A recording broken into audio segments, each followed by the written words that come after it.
4. Las conductas de salud y sus determinantes. 4.1. Introducción. La psicología intenta conocer al ser humano desde el punto de vista de su comportamiento, su estado de conciencia y entender el porqué de algunas de sus conductas, entendiendo esto como todas las manifestaciones que presenta un sujeto, de una manera observable, como leer, o no, como pensar. Algunas de las conductas observables pueden ser engañosas, simular que lees, por ejemplo, mientras que los sentimientos, las actitudes, las emociones o las aptitudes son algunos de los constructos que se integran dentro de las conductas no observables. El objeto de la psicología se resume en conocer, entender y modificar estas conductas, y para ello utiliza el método hipotético deductivo, cuyos pasos podemos resumir en 4. Observación, la recogida de datos observables en la situación cotidiana. Formulación de hipótesis, intentar ofrecer una explicación para los fenómenos anteriormente observados. Deducción, someter experimentalmente la hipótesis formulada, es decir, buscar el porqué de lo ocurrido. Verificación, obtener datos demostrativos de lo ocurrido. La palabra conducta fue incorporada a la psicología desde otros campos del conocimiento como la biología y la química, que usaban ese término para describir los hechos observables directamente, aunque la psicología lo matizó como explicación de las manifestaciones del ser humano. Watson 1903 definió el concepto de conducta como todos los hechos que presenta el ser humano y que pueden ser registrados, medidos o evaluados de forma directa, creando la corriente de pensamiento denominada conductismo. Watson aportó a la definición de conducta que cualquier hecho está provocado por un estímulo, entendido como cualquier elemento que genera una respuesta en una persona o animal. Esta definición resultó insuficiente al no poder responder a determinados interrogantes relacionados con las emociones o el pensamiento. Clackhone y Mower 1968 quisieron ampliar la definición dada por Watson, y estudiaron, analizaron y concluyeron que toda conducta tiene 4 propuestos. La conducta es funcional. Toda conducta tiene una finalidad. La conducta siempre implica un conflicto.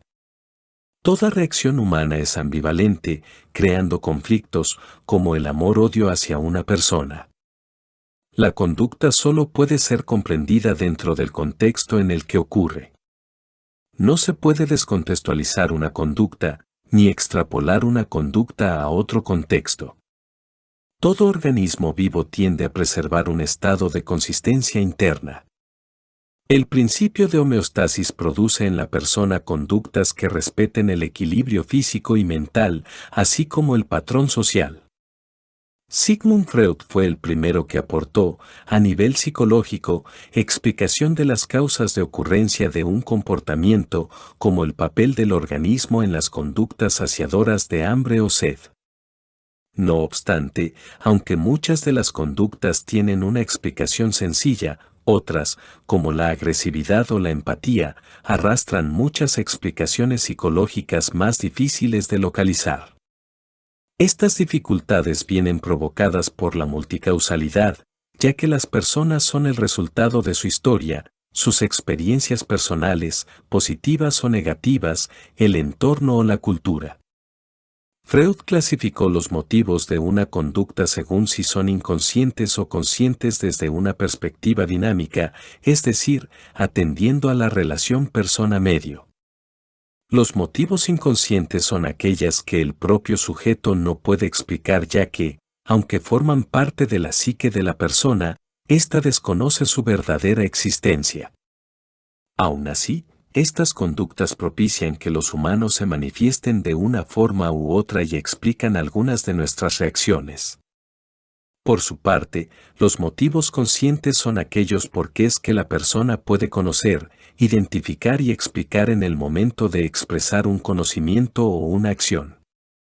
La necesidad es un motivo implícito en cualquier conducta, resultante del aprendizaje, necesito nutrientes para subsistir, y por eso como, y en función de ella desarrollamos nuestro comportamiento.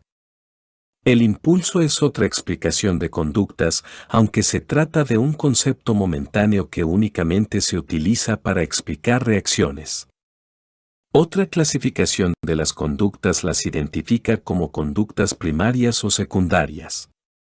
Las primarias son aquellas innatas, como la sed, el sueño o el hambre. Las secundarias son aprendidas, y sus motivos son más complejos y corresponden a un proceso de socialización, aunque tampoco pueden separarse de las necesidades. Una necesidad de seguridad, de prestigio o de socialización van implícitas en un comportamiento de un individuo, tal y como plasmó Maslow en su pirámide de necesidades. Una vez estudiamos la complejidad de las causas que conllevan una conducta, podemos plantear cuán difícil puede ser modificar una conducta que resulta nociva para el individuo, o los esfuerzos que se deben aplicar para instaurar en la persona una nueva conducta más saludable. Para poder disminuir o cambiar una conducta nociva no es necesario solo dar información, sino que hay que conocer al receptor y sus auténticas necesidades, además de tener en cuenta el ambiente en el que se mueve la persona. Si aplicamos una necesidad importante para el individuo, será más probable que éste asuma un cambio de comportamiento. Para poder modificar una conducta, además de trabajar con las motivaciones e intereses del sujeto, hay que ofrecer un objetivo intrínseco de cambio para que se identifique con el nuevo hábito. Junto con la motivación personal, otro elemento fundamental para propiciar un cambio de conducta nociva es la presencia de aptitudes positivas en el individuo. Quiero hacerlo, deseo hacerlo, además de instrucciones para realizar el cambio, ayuda profesional. El sujeto puede presentar una alta motivación para el cambio y contar con buenas actitudes para ello, pero no saber cómo conseguir la nueva conducta. Valles, 1985-1991, basándose en el análisis experimental del comportamiento, en los principios del aprendizaje tan estudiados por la psicología y refiriéndose a por qué las personas no hacen lo que debieran sobre conductas que claramente les son nocivas para la salud, propuso que las personas no se comportarían saludablemente debido fundamentalmente a tres factores. 1. Por el carácter reforzante de la mayor parte de las estimulaciones que siguen a muchos comportamientos nocivos, así como a la inmediatez de sus efectos. 2. Por la dilatación en el tiempo que, normalmente, separa la práctica de los comportamientos nocivos de la aparición de la enfermedad en su estadio clínico diagnosticable. Y 3. Por el hecho de que mientras las estimulaciones poco saludables proporcionan siempre, o casi siempre, una satisfacción real e inmediata, la aparición del cáncer o de otros efectos nocivos son remotas y poco probables. 1. El carácter placentero, reforzante, de la mayor parte de las estimulaciones que siguen a muchos comportamientos nocivos, así como a la inmediatez de sus efectos. Así, la sensación de relajación que experimentan muchos fumadores tras aspirar el humo del cigarrillo, el sabor agradable que acompaña a la ingesta de manjares poco saludables, el dinero y barra diagonal o poder que proporciona la práctica de comportamientos generadores de estrés, las miradas admirativas que suscita el bronceado particularmente intenso, la comodidad y el reposo contingentes a los comportamientos de no hacer ejercicio, etc. ¿Por qué ocurre esto? Hay varios motivos. Como apunta Valles 1985, hay varios factores que actúan en contra de los hábitos positivos de salud. A. El bombardeo de los medios de comunicación sobre modelos deseables que implican la satisfacción inmediata a través del consumo de productos o acciones potencialmente peligrosas o potencialmente carcinógenas. Los anuncios de coches rápidos, cuerpos esbeltos y bronceados, el consumo de tabaco y alcohol, la promiscuidad sexual, las exquisitas comidas, los triunfadores y ricos, con todo el lujo y placeres que deseen tener, son algunos ejemplos de lo anterior. B. El choque entre el poder económico, las multinacionales, las corporaciones financieras y los propios trabajadores en controlar la comercialización y producción e incluso su erradicación de ciertos productos que son cancerígenos. El ejemplo más claro es el del tabaco, junto a distintos productos industriales y emisiones que afectan a la capa de ozono destruyéndola. En este último caso no hay una clara voluntad política por parte de nuestros gobernantes de erradicar su producción, precisamente por las consecuencias económicas inmediatas que acarrearía. No tomar medidas drásticas hoy puede conducir a que el hombre llegue a desaparecer de la Tierra en décadas futuras. Sin embargo, la población ha ido volviéndose progresivamente insensible hacia este tema, potenciado por el predominio del individualismo, del placer y de la inmediatez. C. La actual confianza de los ciudadanos en el poder sin límites de la medicina científica y de que en breve plazo los investigadores descubrirán medicamentos milagrosos para curarlo todo, desde el cáncer al SIDA. Todo lo anterior se resume con la pregunta que subyace a las conductas de mucha gente cuando llevan a cabo conductas inadecuadas, ¿para qué renunciar ahora a cosas agradables para prevenir un cáncer o un trastorno cardiovascular que, en el peor de los casos, aparecerá dentro de 10 o 20 años, cuando ya se dispondrá de un tratamiento capaz de tratarlo o eliminarlo con rapidez y eficacia? 2. Lo dilatado del tiempo que, normalmente, separa la práctica de los comportamientos nocivos de la aparición de la enfermedad en su estadio clínico diagnosticable. En muchas de las enfermedades que hoy ocupan los primeros lugares en la mortalidad, como son los trastornos cardiovasculares y el cáncer, la fase de latencia dura muchos años, 5, 10, 20 o 40 años. Fumar un cigarrillo no significa que al día siguiente se adquiere un cáncer. Tienen que pasar varios años y fumar miles de cigarrillos. Esto lleva a que el sujeto no aprecie un sentido causal entre sus cigarrillos y su posterior problema de cáncer o enfermedad cardiovascular. Cuando el problema se presenta, la disonancia cognitiva, el papel reforzante de la conducta que lleva a cabo, la despersonalización, etc., conducen a que solo unos pocos hagan cambios de conducta adecuados para mejorar en su salud, si están aún a tiempo. 3. El hecho de que mientras las estimulaciones carcinógenas proporcionan siempre, o casi siempre, una satisfacción real e inmediata, la aparición del cáncer o de otros efectos nocivos son remotas y poco probables. La inexistencia de una causalidad al 100% en todos los casos conduce a las personas a buscar el placer en esas sustancias o conductas y a considerar a muy largo plazo las posibles consecuencias negativas que puedan ocurrirle. También suele asumir subjetivamente una probabilidad de ocurrencia personal de la enfermedad mucho más baja a la real de la que realmente ocurre. Becoña, Palomares y García, 1994. Esto conlleva a que es más probable que el individuo, en las situaciones en las que tiene que elegir entre llevar a cabo o no una conducta de riesgo, elija aquella estimulación placentera, inmediata y de la que está seguro que le va a producir placer. No pone en el otro plato de la balanza las consecuencias que a largo plazo producen en muchas personas ese tipo de conductas. El único modo de contrarrestar este aspecto placentero y gratificante con las consecuencias aversivas a largo plazo sería un adecuado entrenamiento en ser capaz de demorar la gratificación inmediata por un efecto saludable a largo plazo, es decir, tener autocontrol sobre su conducta o conductas. Todo ello colisiona en una sociedad donde el valor supremo es el hedonismo. Brown, 1988. El placer por el placer, instantáneo, sin analizar las consecuencias que ello puede acarrear a medio y a largo plazo. Esto explica el gran número de conductas de riesgo que las personas llevan a cabo y la dificultad para controlar o reducir las mismas. Como mero ejemplo, en los países industrializados, uno de los problemas más graves es la muerte de jóvenes al volante, tanto por llevar a cabo conductas de riesgo en coches de gran cilindrada por el mero placer de sentirse libres o con un completo control del mundo, como por la ingestión previa de alcohol, drogas psicoactivas, cansancio, falta de habilidad, etc. Salleras, Taberner, Fernández et al., 1994.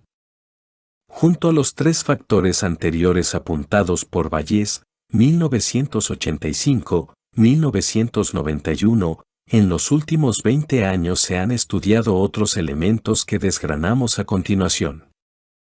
4. El convencimiento del poder sin límites de la medicina y de su tecnología para solucionarnos cualquier problema que podamos llegar a padecer. El avance de la medicina en el último siglo ha sido espectacular, aunque a pesar de que los avances técnicos siguen imparables en lo que atañe a pruebas de diagnóstico, farmacoterapia, cirugía y hospitalización, no se ha logrado una mejora notable en la prevalencia de ciertas enfermedades, aquellas en las que mueren más personas, sino que por el contrario se empeora, como ocurre con las enfermedades cardiovasculares y el cáncer asociados a conductas que realizan las personas. Por una parte, el desarrollo de la medicina es imparable, pero por otro cada vez se ve más impotente para hacerle frente a las verdaderamente enfermedades de nuestra civilización. Aunque la población, en general, asume que la medicina puede con todo, lo cierto es que cada vez se registran más muertes debido a enfermedades relacionadas con la conducta. Esta falsa idea se potencia gracias a los medios de comunicación o a la necesidad de acudir de forma regular a cuidarnos la salud, ginecólogos, dentistas, oculistas, médicos de cabecera, como consecuencia de la mejora de la calidad de vida. La muerte sigue siendo un tabú, y la poca exposición a ello impide el enfrentamiento a las situaciones reales y a la realidad de que muchas personas fallecen debido a comportamientos inadecuados. Y es que una vez falla la medicina oficial, muchas personas acuden a medicinas alternativas que poco o nada tienen que ver con las ciencias naturales. 5. Las barreras culturales que impiden el cambio hacia hábitos saludables. Las distintas culturas se han fundamentado en la gratificación inmediata junto al establecimiento de ciertas normas para el adecuado control social. La cultura tiene un peso enorme en nuestra previa socialización, en nuestras actuales creencias y en el modo en que interpretamos el mundo y lo que es bueno y malo. La investigación ha mostrado claramente que en las minorías étnicas de los Estados Unidos la contribución significativa de las distintas causas de exceso de morbilidad y mortalidad se deben a factores conductuales, socioculturales y ambientales. Anderson, 1995. La combinación de estos tres factores explica adecuadamente la conducta, pivotando de modo relevante sobre un modelo cultural, con sus creencias y conductas propias, a partir del cual se explica lo demás. Un buen ejemplo para explicar el peso de los factores culturales en una concreta conducta la encontramos en el consumo de alcohol y su relación con los factores sociales y culturales, dependiendo de una u otra cultura. La realidad nos indica que, en muchas culturas, como las nuestras, la mediterránea y la latinoamericana, la ingestión de bebidas alcohólicas cumple un gran número de funciones a nivel general y /diagonal o de grupos específicos. Es un mecanismo de solución al tiempo vacío social y /diagonal o individual, un elemento clave en funciones religiosas o lúdicas, y un elemento casi irreemplazable en los procesos de sociabilidad.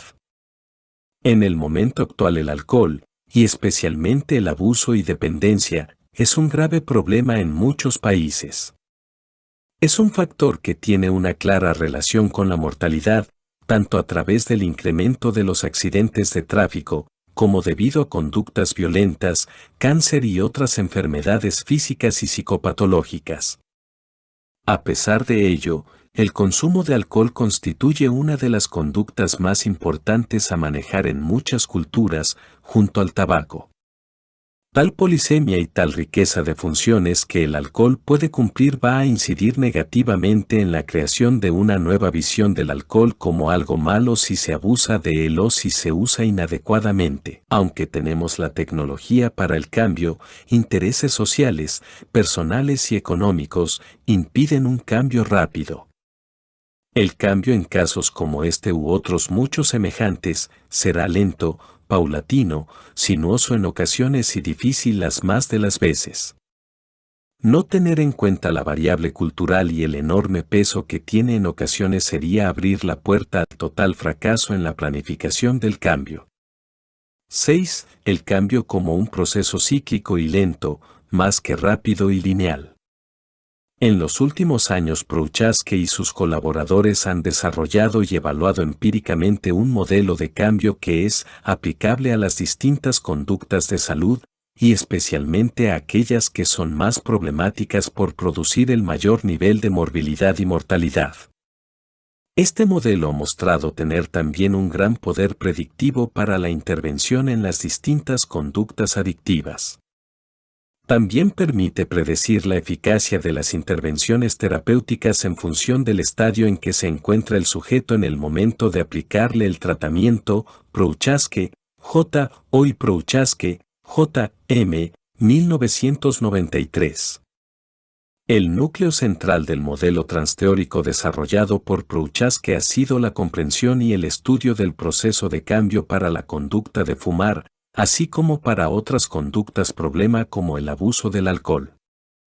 Este modelo integra estadios, procesos y niveles de cambio. Prochaska, Norcross y Di Clemente, 1994, aunque quien ha recibido mayor apoyo empírico han sido los estadios de cambio. Estos representan una dimensión temporal que nos permite comprender cuándo ocurren los cambios, ya sea a nivel cognitivo, afectivo o conductual. Se consideran 6 estadios de cambio.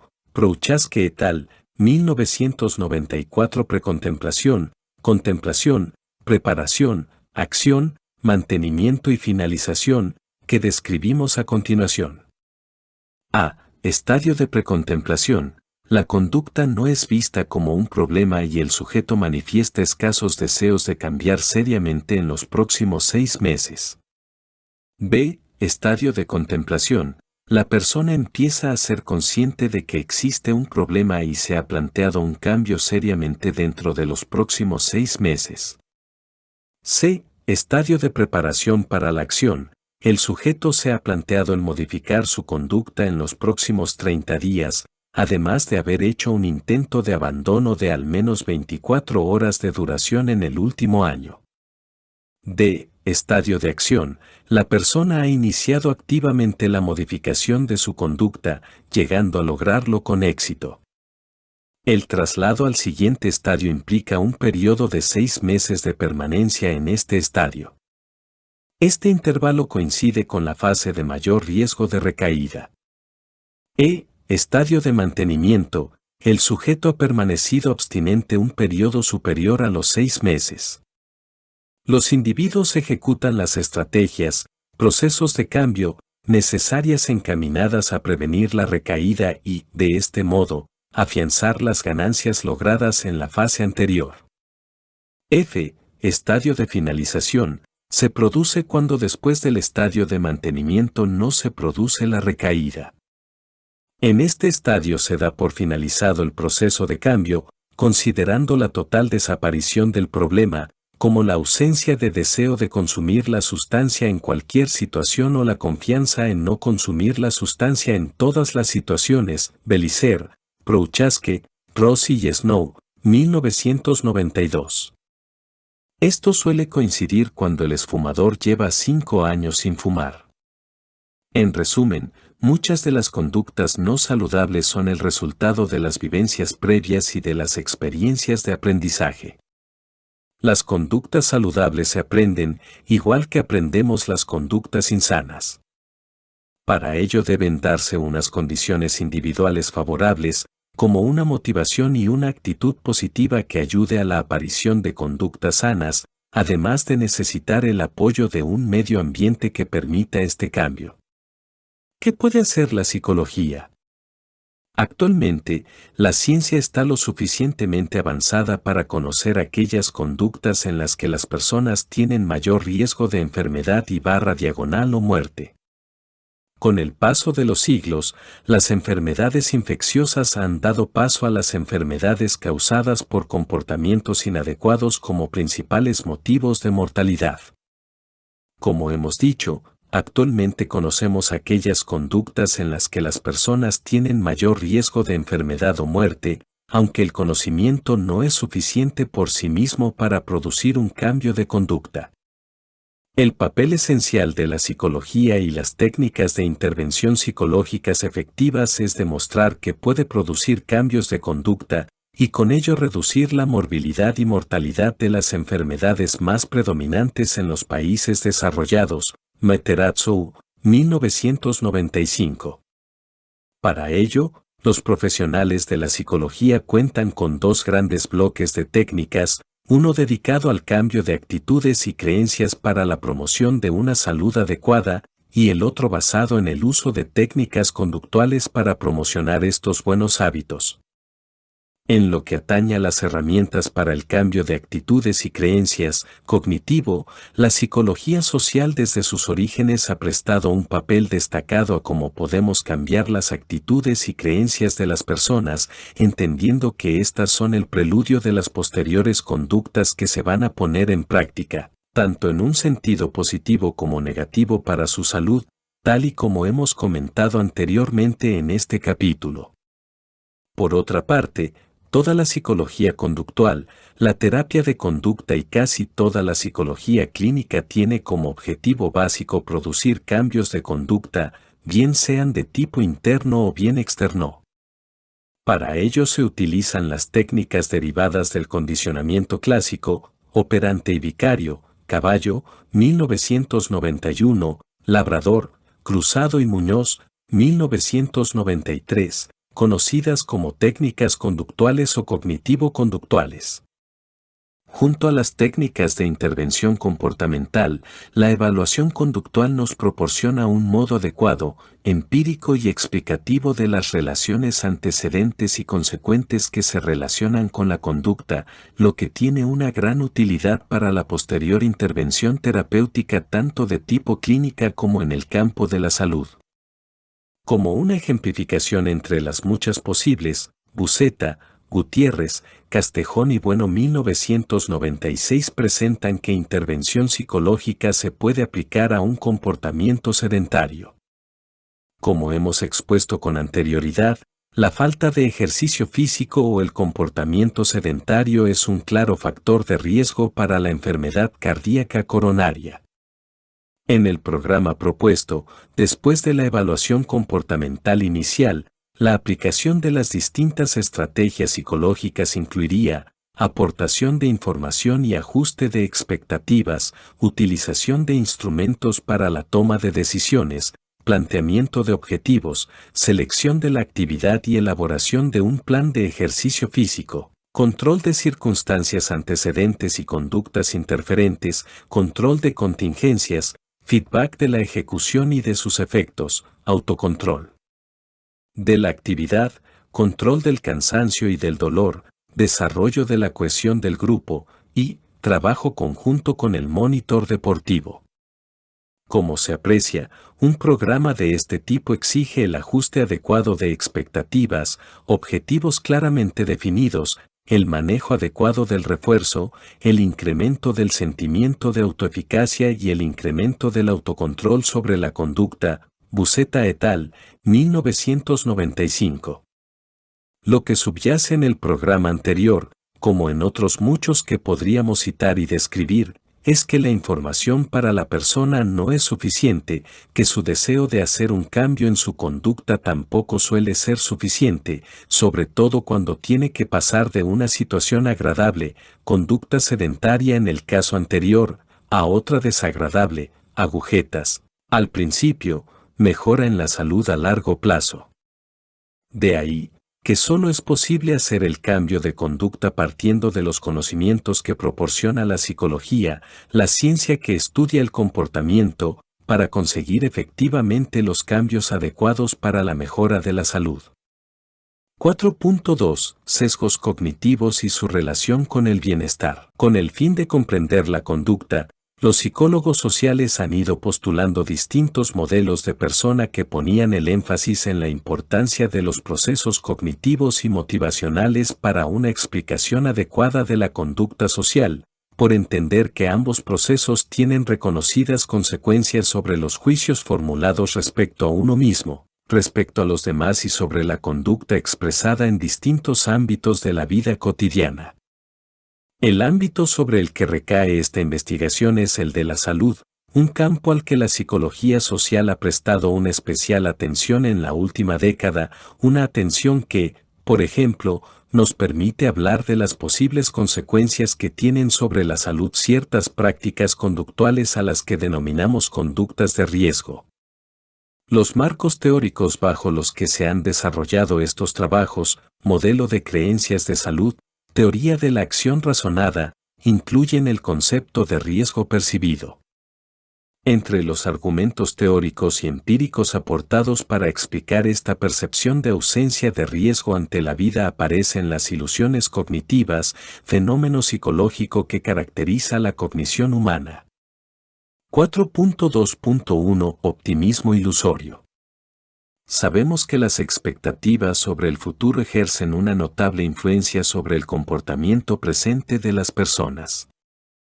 Cuando el individuo piensa sobre los acontecimientos que le pueden acontecer en el futuro, generalmente se deja invadir por un optimismo infundado respecto a los acontecimientos negativos y los acontecimientos positivos que pueden ocurrir. La mayoría de las personas que formula predicciones sobre el futuro creen que tienen menos posibilidades que sus pares de que les ocurran acontecimientos negativos como accidentes de tráfico, ser víctimas de un crimen, no encontrar trabajo o sufrir una depresión.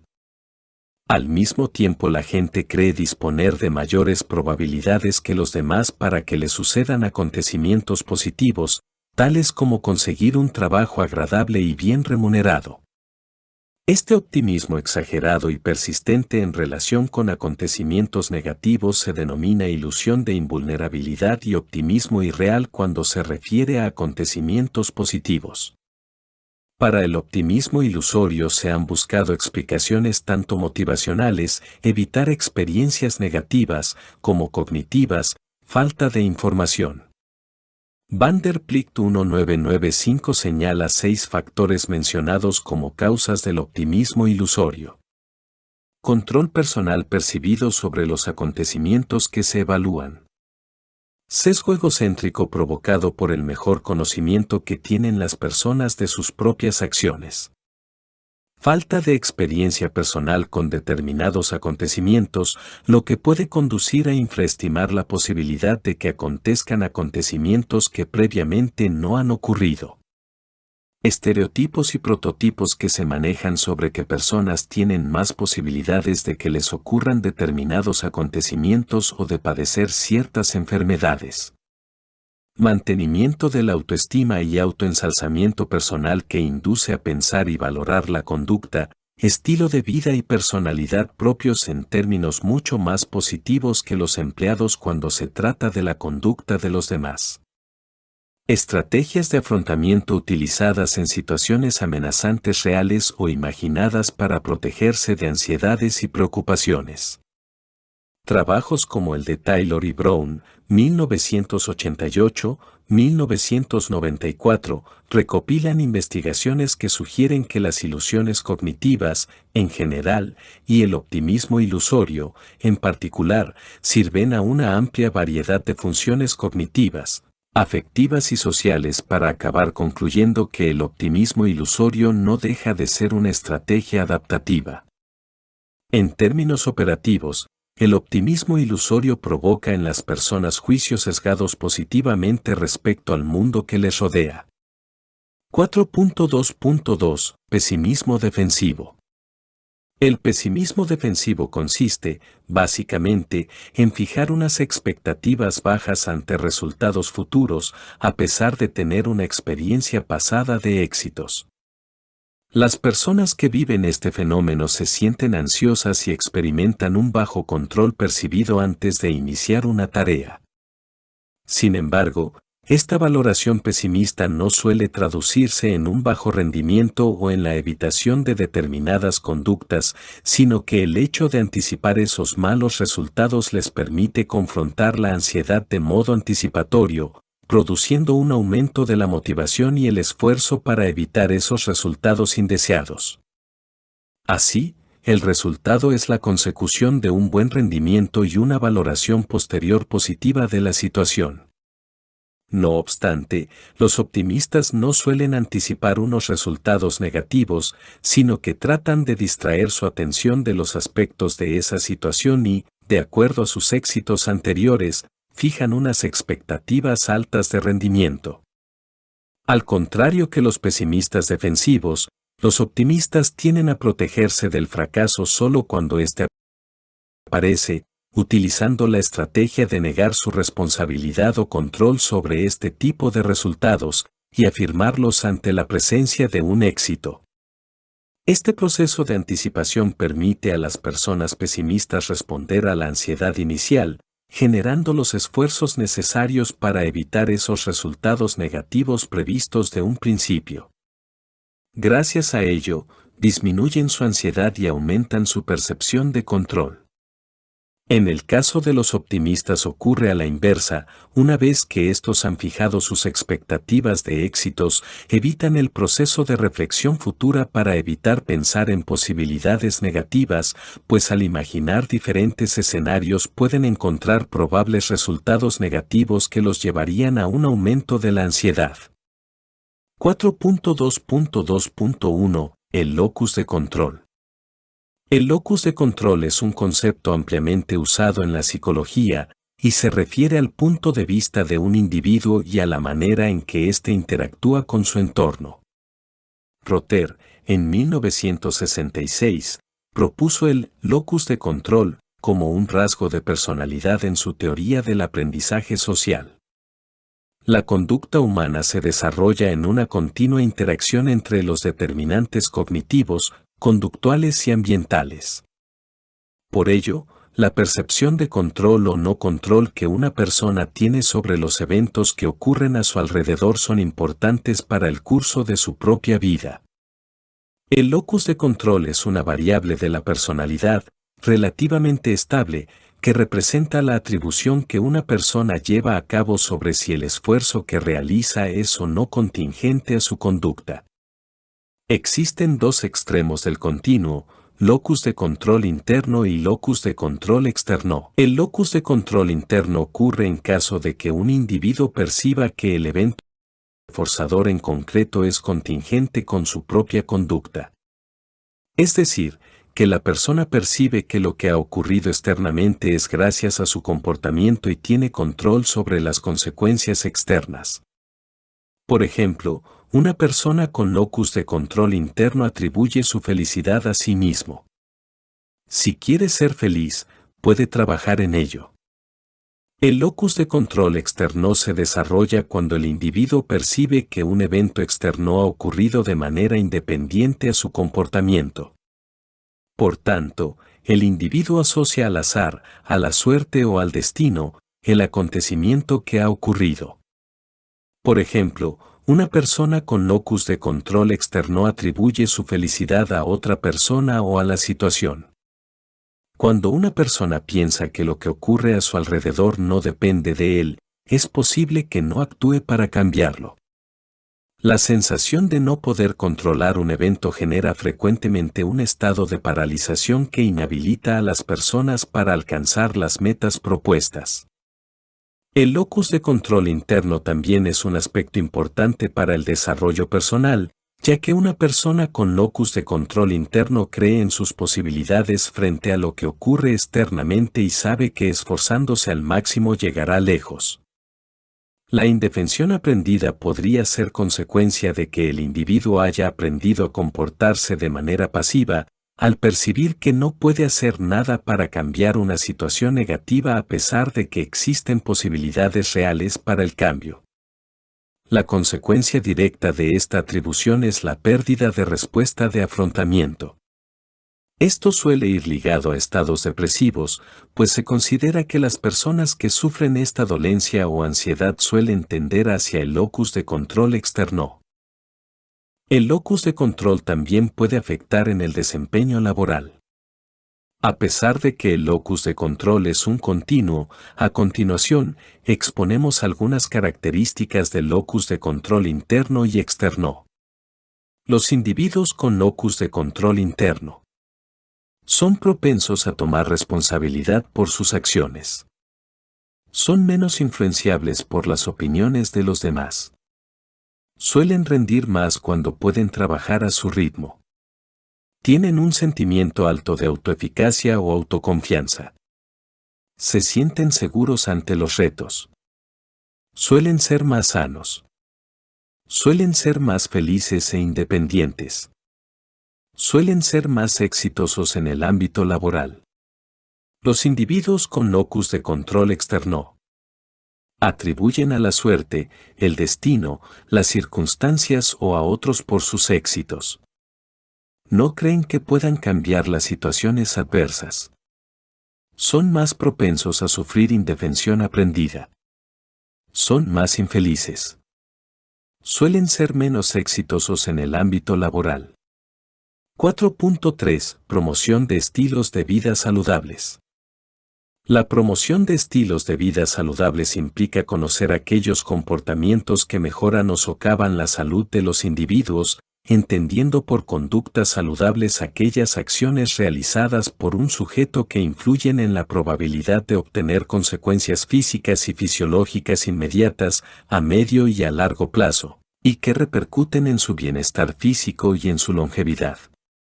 En la actualidad, se conoce un número importante de comportamientos relacionados con la salud, apresados a través de la investigación científica.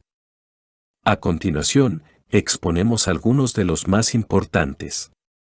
1. Practicar ejercicio físico. Realizar una actividad física de modo regular, EJ, dar largos paseos, es el modo más eficaz de prevenir el comienzo de determinadas patologías físicas y psicológicas y puede atenuar el grado de severidad cuando la persona ya ha contraído la enfermedad. La actividad física moderada y regular repercute positivamente en la salud de las personas, previniendo problemas cardiovasculares y disminuyendo la probabilidad de desarrollar y fallecer por causa de una enfermedad coronaria. Además, aporta beneficios psicológicos, reduce los síntomas de estrés y protege a las personas de los efectos perjudiciales del mismo sobre la salud, contribuye a la estabilidad emocional, reduciendo la ansiedad y la depresión. Las personas que practican ejercicio físico suelen notar mejoría en sus actitudes y actividad laboral, y contribuye a la mejora del autoconcepto del individuo, al mantener más fácilmente el peso adecuado y percibir un autoaspecto más atractivo. 2. Nutrición adecuada. Una nutrición correcta se hace imprescindible para lograr un estado saludable. De hecho, la mayor parte de las enfermedades actuales guardan una estrecha relación con la dieta alimenticia, por ejemplo, la diabetes. Una buena práctica nutricional se caracteriza por una dieta equilibrada que contenga todas las sustancias nutritivas esenciales y un consumo adecuado, evitando una ingesta excesiva de alimentos. Una dieta saludable es aquella que minimiza el riesgo de desarrollar enfermedades relacionadas con la nutrición. Las dietas saludables proporcionan una cantidad adecuada de todos los nutrientes esenciales para las necesidades metabólicas del organismo. Además de agua, los alimentos contienen 5 tipos de componentes químicos que aportan nutrientes específicos para el buen funcionamiento del organismo: carbohidratos, lípidos, proteínas, vitaminas y minerales. Las dos principales causas de morbilidad y mortalidad de la década de los 90, las enfermedades cardiovasculares y el cáncer, se deben en gran medida a comportamientos nutricionales inadecuados. Por ejemplo, enfermedades como el cáncer de colon se han relacionado con dietas pobres en fibras.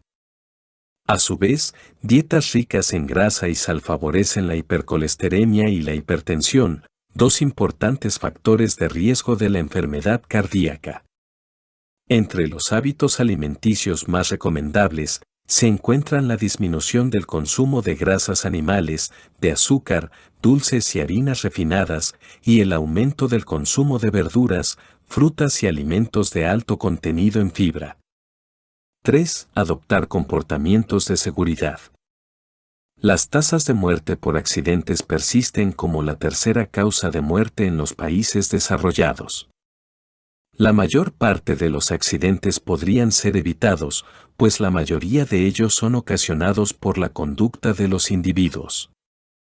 Comportamientos inapropiados al volante, el uso sin prescripción médica de medicamentos, la posesión de armas blancas y de fuego y la exposición a sustancias tóxicas son una fuente considerable de lesiones. Aproximadamente las 2/3 partes de las muertes por accidente no son intencionadas, aunque la mayor parte de las lesiones se deben a los accidentes automovilísticos y a los ocurridos por fuego. Si excluimos el primer año de vida, las lesiones se convierten en la causa principal de muerte durante las primeras 4 décadas de vida del individuo. La mitad de las muertes en los niños y adolescentes también se deben a los accidentes. Se pierden más años de trabajo por lesiones y muerte relacionadas con los accidentes que por ninguna otra causa. Los jóvenes, los pobres y las personas de edad avanzada sufren más lesiones que el resto de la población. Los mineros y los trabajadores de industrias y agrícolas son el colectivo que presentan un mayor número de lesiones incapacitantes. Los accidentes de tráfico se llevan la palma en cuanto a mortalidad y morbilidad.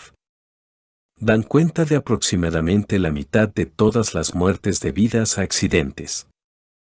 Las tasas de mortalidad derivadas de los accidentes de vehículos de motor se incrementan de modo alarmante durante la adolescencia.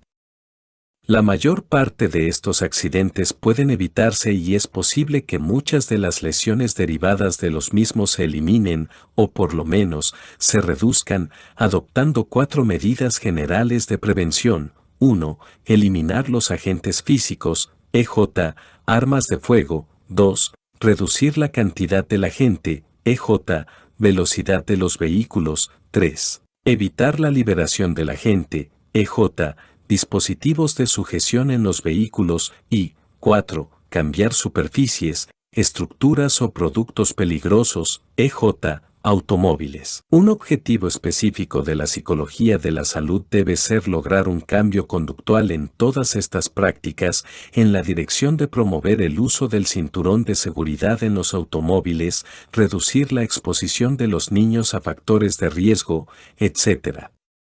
4. Evitar el consumo de drogas. Uno de los 3 problemas que más preocupan a nuestros ciudadanos son las drogas. En la sociedad actual el uso de drogas ilegales, heroína, cocaína, etc., ilegales, alcohol, tabaco y medicamentos, es un fenómeno que ha adquirido gran relevancia. Estas sustancias son una fuente de problemas de salud, dando lugar a diferentes clases de cánceres, enfermedades del aparato respiratorio, cardiopatía isquémica, enfermedades cerebrovasculares, etc. Las sustancias legales son aquellas que su venta y consumo está permitido por la ley.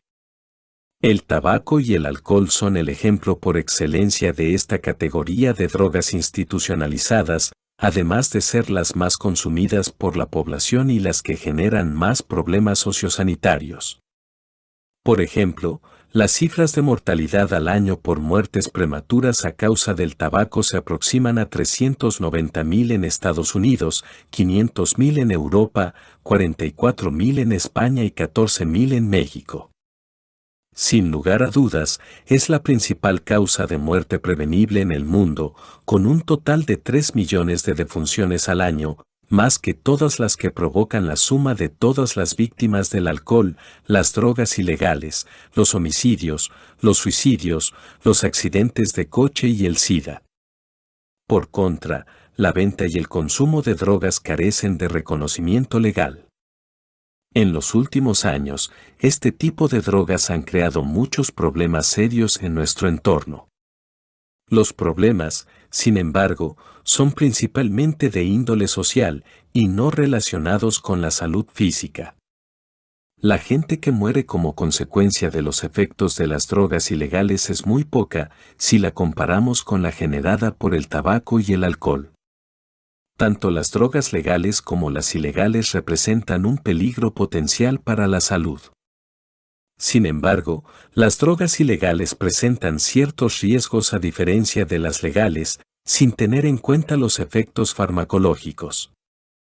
Por ejemplo, este tipo de sustancias pueden ser vendidas como un tipo de droga cuando realmente son otra, contienen otro tipo de sustancias que pueden ser por sí mismas peligrosas para la salud, y suele ser habitual la falta de medidas higiénicas durante la administración.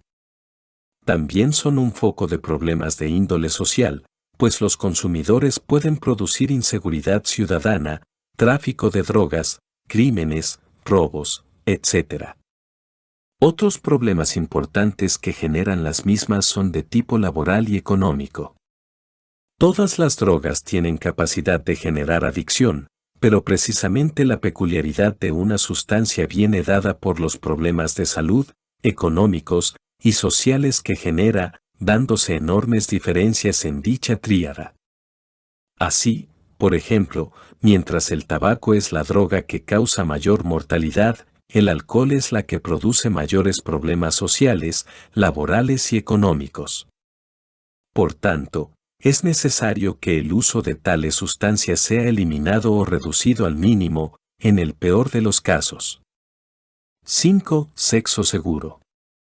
Cada año millones de personas, la mayoría de ellos jóvenes, contraen enfermedades transmitidas sexualmente, tales como la gonorrea o el herpes.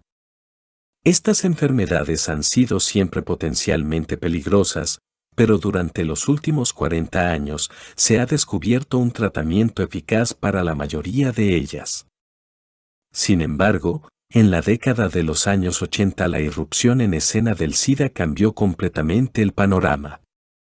El SIDA consiste en la presentación de una o varias enfermedades, EJ, sarcoma de Kaposi, como consecuencia de la infección previa producida por el virus de inmunodeficiencia humana, VIH.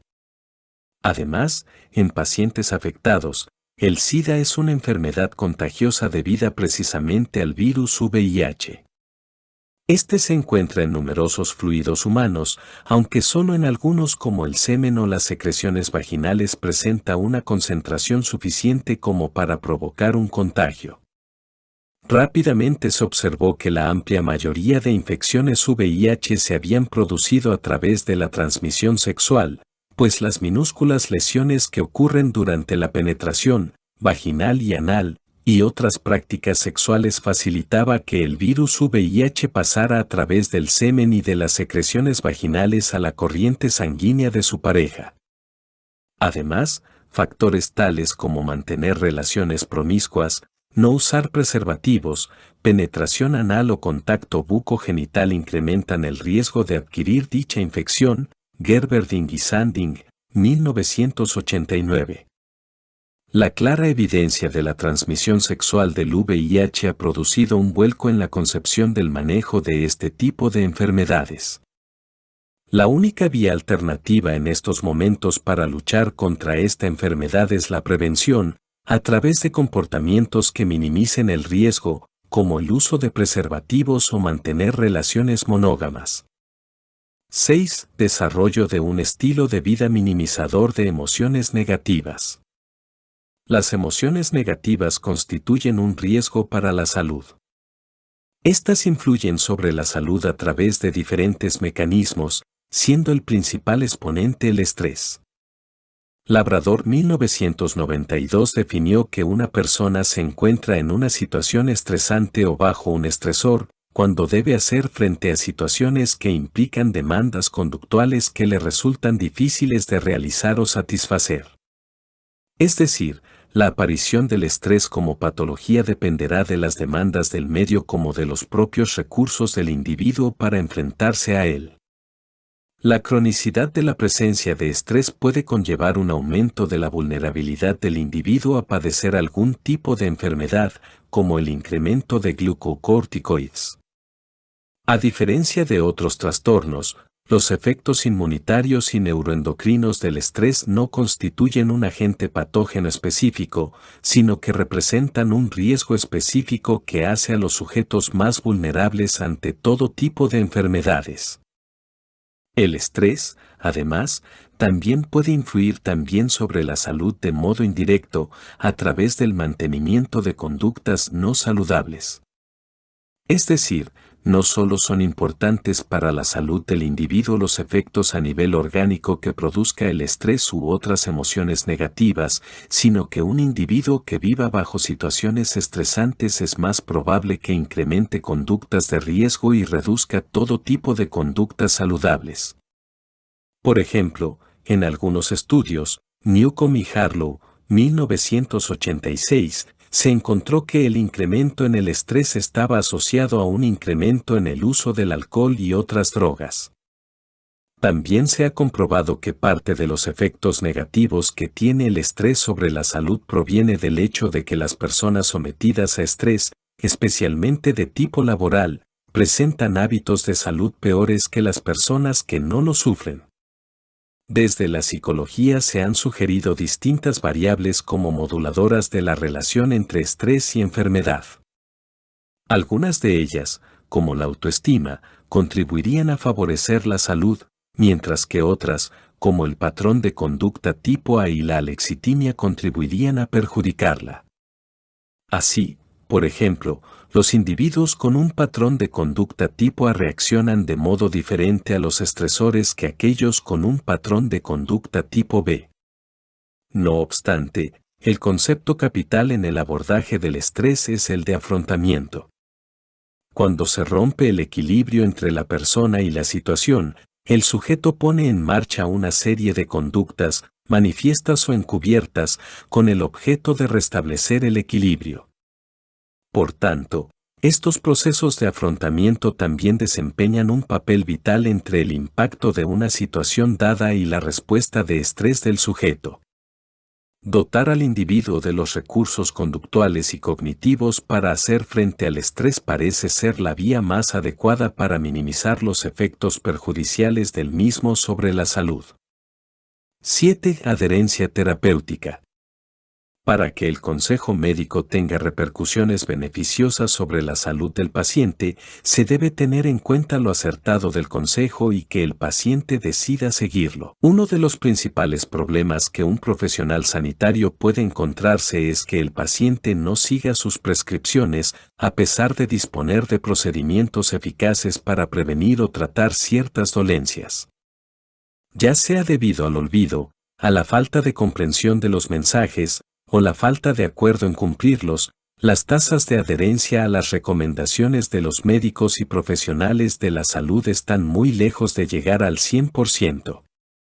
Este incumplimiento o no seguimiento de las prescripciones médicas genera consecuencias negativas en la calidad de vida de las personas, con el consecuente incremento de los costes sanitarios, mientras que el seguimiento de las mismas lograría reducir la afluencia de los ambulatorios y hospitalizaciones necesarias.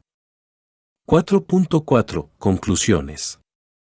En conclusión, para poder entender y comprender nuestras conductas debemos analizar todos los elementos que aparecen en la aparición de dichas conductas. El estudio aislado de una conducta, enfocando únicamente a la persona, no es suficiente, propicia la individualización del sujeto y resta oportunidades de cambio. El estudio de las condiciones personales, sociales y ambientales de un sujeto, junto a los factores que condicionan el motivo de cambio, permite investigar experiencias y ofrecer explicaciones del porqué de esa conducta, desde la perspectiva de modificarla o cambiarla. La próxima parte. 5. Un breve recorrido a través de la historia de la epidemiología. Audio Gala YT. Suscríbete al canal, dale like y comenta. Muchas gracias.